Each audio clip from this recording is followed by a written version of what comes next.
Assalamualaikum. Nah, di video kali ini aku pengen banget ngebahas tentang promil. Nah, jadi buat kalian para pejuang garis 2, aku berharap banget kalian memahami video ini. Dan jangan lupa di like, komen, dan subscribe. Terima kasih. Nah, jadi di sini aku pengen banget ngebahas tentang program hamil. Nah, jadi di sini buat kalian yang ngerasa kalian pejuang garis 2, kalian wajib banget memahami tentang video ini. Nah, jadi aku adalah pejuang garis 2. Aku udah uh, mencoba berbagai macam program hamil dan yang sesuai dengan kantong aku pastinya waktu itu. Nah, jadi di sini buat kalian yang sekarang merasa sama, kalian lagi berjuang, aku berharap banget kalian itu nonton video ini sampai selesai. Nah, karena kenapa? Di sini aku pengen ngejelasin bukan hanya sekedar promil aja. Nah, jadi menurut aku program hamil itu ada dua sisi. Nah, sisi pertama itu kalian itu berbau dengan benda atau ikhtiar berbentuk kayak misal kalian ke dokter, kalian makan kurma, makan buah durian, atau terapi hormon atau apapun itu adalah sisi yang kedua menurut aku. Nah, kalau sisi yang pertama itu menurut aku sisi di dalam hati kalian. Jadi sisi di dalam hati kalian, sisi hubungan kalian dengan Allah, nah kayak itu adalah sisi yang pertama. Dan kenapa aku bisa ngomong kayak gini, aku bener-bener aku tuh ngalamin banget program hamil, uh, tetapi aku tuh kayak kayak orang kebingungan. Aku udah terbaik nih berusaha ikhtiarnya, misal kayak ke dokter, makan ini, makan itu udah yang paling maksimal. Tapi ada sisi yang nggak maksimal, yaitu sisi pertama, hati aku tuh kayak nggak maksimal. Nah kayak gitu ya. Jadi sebelum kalian program hamil yang berbentuk kayak benda yang bisa kalian lihat, bisa kalian makan, kalian juga harus program hamil dari hati kalian. Hubungan kalian sama Allah itu harus dibenerin. Nah kayak gitu. Jadi ketika aku bilang beneri hubungan kamu dengan Allah, bukan berarti saat ini kalian itu bukan orang baik, bukan saat ini ibadah kalian itu benar-benar tidak baik, nggak kayak gitu ya. Jadi intinya hubungan Allah sama kalian itu harus dibeneri. Caranya tuh gimana? Nah, caranya tuh gini, aku berharap banget kalian tidak meletakkan keinginan kalian itu yang paling atas. Nah, kalimat itu benar-benar aku pahami banget ya. Jadi aku pernah meletakkan keinginan aku itu yang paling atas, keinginan punya anak. Nah kayak gitu ya. Jadi ketika kalian meletakkan keinginan kalian untuk punya anak, diletakkan paling atas dalam tujuan hidup kalian, itu tuh salah. Nah kenapa bisa salah?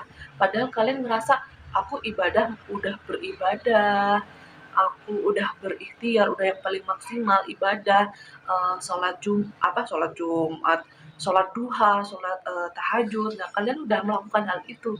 Terus salahnya di mana? Salahnya di mana? Program hamil udah, berdoa udah, apa sih namanya? Perbaiki hubungan dengan Allah udah. Nah kayak gitu. Salahnya tuh kalian meletakkan keinginan kalian yang paling atas. Nah itu menurut aku tuh salah banget dan Allah biasanya nggak suka.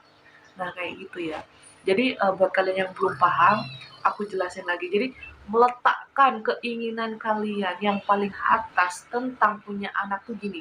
Jadi waktu kalian ngerasa kalian itu program hamil, pengen punya anak, kalian itu sedihnya itu dibikin paling sedih, dibikin cobaan yang paling paling terus kalian ngerasa kayak sedih banget, bener-bener sedih banget. Nah, saking sedihnya kalian itu beribadah, misal bersedekah, misal sholat duha, misal sholat tahajud, semata-mata hanya ingin punya anak, gitu loh. Jadi kalian udah oke nih ikhtiarnya nih, tapi beribadahnya kalian misal ngasih ke anak yatim nih, aku ngasih anak yatim biar Allah ngasih aku anak. Itu salah. Aku sholat tahajud, aku sholat duha biar Allah ngasih aku anak, salah. Jadi yang benar tuh gimana? Aku sholat tahajud, aku bersedekah karena Allah. Nah, yang tahu karena Allah itu hanya hati kalian. Orang lain mah nggak ngeliat. Jadi orang lain mah tanya, ih, Masya Allah ya dia bersedekah. Masya Allah ya dia sholat tahajud. Masya Allah ya dia sholat tahajud. Nah kayak gitu, itu di mata manusia itu kalian itu seperti itu, ahli ibadah. Tetapi dalam ibadahnya itu, yang tahu karena Allah itu hanya diri kalian. Nah, aku bisa ngomong kayak gini karena aku juga ngalamin. Nah, aku itu udah berikhtiar ke dokter. Aku udah nyoba makan ini, makan itu, makan anu. Aku udah berdoa. Aku itu udah sholat tahajud, udah sholat duha. Aku udah mengamalkan surat Maryam. Kurang apa lagi ya? Karena aku mikirnya aku kurang apa lagi? Ikhtiar udah, berdoa udah, ibadah udah. Nah, kayak gitu. Ternyata ada yang salah. Jadi aku meletakkan keinginan aku di atas, paling atas. Dan aku tuh uh, kayak yang udah ngerasa aku tuh udah yang paling bersih. Aku udah ibadah, aku udah bersedekah, aku udah berikhtiar. Jadi aku udah yang maksimal banget gitu loh. Aku udah ngerasa yang paling maksimal. Padahal waktu kita ngerasa paling maksimal usahanya, ikhtiarnya, berdoanya, justru aku paling bawah. Karena kenapa? Aku meletakkan keinginan aku di atas, paling atas. Jadi kayak dijadikan tujuan utama dalam hidup. Jadi aku tuh lupa beribadah karena Allah itu aku lupa. Bersedekah karena Allah itu aku lupa. Jadi aku bersedekah karena ingin punya anak. Aku beribadah uh, apa namanya? Karena pengen punya anak. Bahkan aku bener-bener ngalamin. Aku kan mengamalkan surat Maryam ya. Jadi aku tuh kayak yang wajib nih. Satu hari aku harus wajib mengamalkan surat Maryam. Tapi tujuan aku itu kayak bukan ibadah. Aku baca surat Maryam karena aku pengen punya anak. Nah, kayak gitu loh. Paham nggak ya yang aku maksud? Jadi kalau misalkan kalian udah ikhtiar, udah, kalian udah beribadah, udah, coba tanya dalam hati kalian. Tanya di hati kalian itu, tanya. Kalian itu beribadah karena Allah bukan. Nah, yang tahu itu hanya kalian, hati kalian. Orang lain, suami kalian pun nggak tahu. Nah, gitu. Karena aku udah ngalamin. Cuman di sini aku mau ngasih tahu ya, titik dimana aku sadar kalau aku tuh salah. Aku itu nangis nyampe gak bisa nafas. Aku nangis gak bisa nafas. Aku berdoa sama Allah. Berdoanya tuh gini, aku masih ingat banget habis sholat duha. Aku udah baca surat Maryam. Aku berdoanya gini, ya Allah, jika aku belum dikasih punya anak, aku hanya ingin hatiku tenang. Aku hanya ingin suamiku hatinya tenang. Nah, yang kedua nih, yang aku bener-bener aku ngerasa aku udah ikhlas. Ya Allah, jika aku ditakdirkan salah satu orang yang gak bisa punya anak, aku berharap banget aku itu selalu bareng-bareng dengan suami aku. Aku berharap banget aku itu tenang, aku itu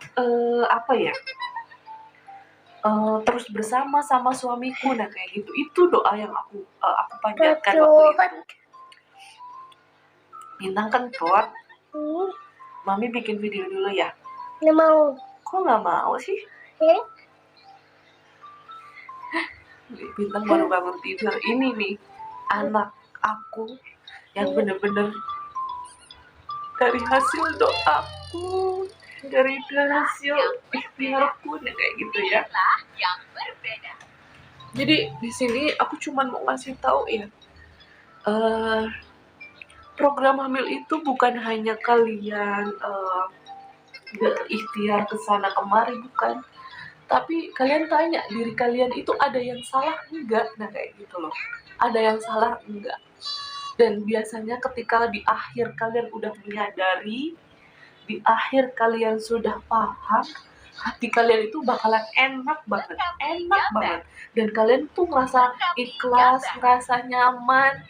Dan perlu kalian tahu juga, kalian wajib tahu. 2 minggu setelah aku berdoa seperti itu, aku itu dinyatakan hamil. Aku dinyatakan hamil kayak gitu loh. Jadi ternyata program hamil itu bukan semata-mata kita makan ini makan itu atau ke dokter, bukan seperti itu. Tetapi bukan beribadah yang full ibadah setiap malam, bukan itu. Nah jadi beribadah pun harus benar-benar karena Allah, bukan karena pengen punya anak. Jadi judulnya di video kali ini intinya, jangan meletakkan keinginan kalian di atas, paling atas, karena Allah itu nggak suka. Karena kita jadi lupa, benar-benar jadi lupa. Kadang kita merasa kalian udah beribadah bagus, udah bersedekah bagus, udah ngerasa nih diri kita tuh bagus, padahal tuh enggak, kayak gitu. Nah, mudah-mudahan di video kali ini kalian paham ya apa yang aku jelaskan intinya. Nah, jadi program hamil itu bukan hanya sekedar kalian berikhtiar berbentuk benda, tetapi kalian perlu memperbaiki diri kalian, hati kalian, memperbaiki hubungan kalian dengan Allah. Nah, kayak gitu ya. Jadi kalau misalkan kalian rasa udah berikhtiar paling bagus, misal dengan ke dokter, dengan kemanapun, terus kalian rasa belum berhasil, kalian harus bertanya sama diri kalian, ada yang salah nggak nih dalam hidup kalian. Misal hubungan kalian dengan Allah kalian perbaiki. Kalau misalkan hati kalian lagi ngerasa ada yang aneh, yang nggak enak, kalian harus cari tahu, cari obatnya. Nah kayak gitu ya. Jadi program hamil itu bukan hanya semata-mata kalian mencoba ke dokter yang paling bagus, nggak kayak gitu juga ya. Itu nomor 2. Nomor pertamanya ya hubungan kamu dengan Allah perbaiki, terus tanya sama diri kalian, ibadah kalian itu karena Allah atau karena sesuatu. Nah jadi intinya jangan meletakkan keinginan kalian paling atas, karena kalau kalian meletakkan keinginan paling atas, contohnya keinginan punya anak, kalian itu lupa beribadah karena Allah. Nah kayak gitu ya. Jadi intinya tuh seperti itu ya. Jadi yang tahu hati kalian nih ya, yang tahu ibadah karena Allah itu ya hanya hati kalian. Suami kalian pun nggak ngerti ya, hati suami kalian tuh nggak ngerti kalian itu ibadah karena Allah atau bukan, bahkan suami kalian itu nggak ngerti. Dan ini pun berlaku juga untuk para suami ya. Jadi perbaiki dulu hati kalian, perbaiki dulu hubungan kalian dengan Allah. Nah kayak gitu ya. Jadi nanti kalau misalkan kalian rasa udah di titik itu, aku bisa jamin hati kalian itu enak, hati kalian itu lebih nyaman, dan aku yakin, benar-benar seyakin-yakinnya, di saat kita sudah mulai ikhlas dan melupakan tentang anak, Allah itu malah ngasih kita anak. Dan aku tuh benar-benar ngalamin ya, 2 minggu setelah aku berdoa, karena aku udah ngerasa diri aku tuh salah, aku itu udah berpasrah, malah aku dinyatakan hamil, dan bener-bener kayak ngimpi banget. Dan padahal aku sebelumnya berikhtiar dengan suamiku tuh bener-bener pol-polan. Nah kayak gitu ya. Jadi kadang kita kalau misalkan ke dokter itu hujan-hujan, bahkan petir di atas kepala kita, di jalan naik motor, aku tuh bener-bener ngalamin ya. Jadi aku tuh udah bener-bener ngalamin, misal ngelihat temen aku hamil, aku nangis. Ditanya udah punya anak belum, aku nangis. Dan aku yang paling menyakitkan kalau misalkan, aku kan orangnya gampang nangis ya, suamiku selalu nguatin. Tapi yang paling sakit ketika suamiku tuh lagi ngerasa diri dia itu dropnya itu, kok itu udah punya anak ya, kok kita belum. Nah, itu tuh bener-bener aku ngerasa sakit banget kayak gitu ya. Jadi uh, untuk hasil analisa sperma itu suamiku kan hasilnya bener-bener 00%, nggak ada yang pergerakannya itu nggak ada yang ini ya, nggak ada yang lincah ya istilahnya kan gitu ya. Itu tuh bener-bener kayak kita tuh pas menerima kenyataan itu bener-bener ya Allah, udah kayak yang termehek-mehek banget, kayak dunia itu udah yang kayak hancur banget, padahal nggak kayak gitu ya. Jadi bagi Allah itu mudah banget, jadi kalau misalkan aku itu pas lagi udah ngerasa hatiku enak, misal nih aku makan pisang ini aku doain, Bismillahirrahmanirrahim, ya Allah mudah-mudahan dengan pisang ini aku bisa hamil. Nah jadi intinya promil itu nggak harus yang mahal, Makanya di setiap video aku selalu menekankan ya, barangkali promil yang aku share ini cocok di kalian. Jadi aku bakalan terus share program hamil yang pernah aku alamin.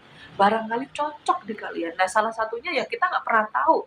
Mungkin dengan kalian minum apa sih namanya kayak kunyit asem atau makan pisang atau makan kurma atau makan juriat kalian bisa hamil, kita nggak pernah tahu. Bagi Allah itu mudah, bagi Allah itu sangat mudah.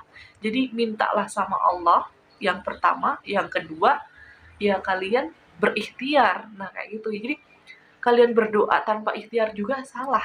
Nah kayak gitu ya. Jadi intinya kalian itu dua itu harus dibareng-barengin, ikhtiar oge, berdoa oge. Nah kayak gitu. Jadi intinya seperti itu ya. Jadi aku nggak ngerti kalian itu paham apa enggak apa yang aku sampaikan. Intinya itu seperti itu ya. Jangan meletakkan keinginan kalian paling atas.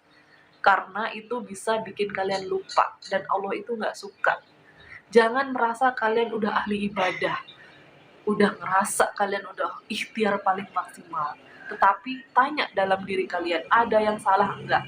Nah kayak gitu, tanyalah kepada diri kalian. Kalau misalkan kalian udah mengakui, kalian udah ngerasa ikhlas, itu tuh rasanya itu enak banget dan kalian buat melangkah ke depan itu lebih enteng. Nah kasarnya tuh kayak gitu. Nah mudah-mudahan di video kali ini ada manfaatnya meskipun hanya sedikit. Jangan lupa di like, komen, dan subscribe. Terima kasih.